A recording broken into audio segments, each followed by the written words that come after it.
update. We did a little survey last week. I sent out a questionnaire to people, which I normally do once or twice a year, just to tap into what's going on in the minds of the buyers in particular.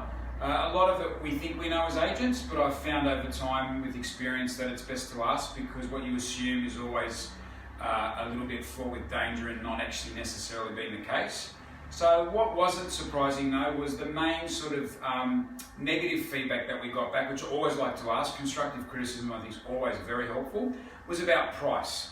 So buyers' main bugbear, understandably, is price. The lack of a price, the price provided isn't the exact price that they will have to pay to secure the item. The auction guide price isn't accurate in retrospect when the sale price of the property is achieved on auction day. And I totally understand this, because it's a frustration that every buyer goes through, and it's something that good agents don't really like the buyer experiencing. But unfortunately, I'm probably not going to give a great answer to all of this. It's just a fact of life in some circumstances. So I'll give you an example. We sold a property where we quoted $780 at auction, and we sold it 2 weeks after the auction where it passed in for $765,000. There was a house on the weekend where the guide was 1.85 at the beginning of the campaign, and it sold for 2.6 million. I had a house on the market that we were quoting 1.8, we sold it for 2 million.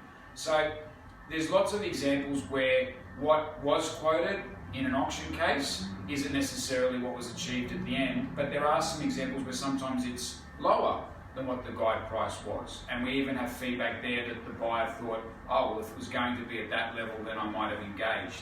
So I guess the main thing I'm trying to get across here is that I think buyers understandably feel that the agent is omnipotent and we know exactly what something is worth and what it should achieve and what the owner will accept.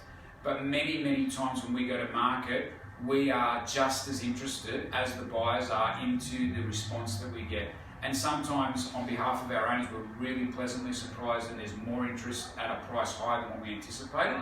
And then alternatively, we can get a situation where the price can be quite,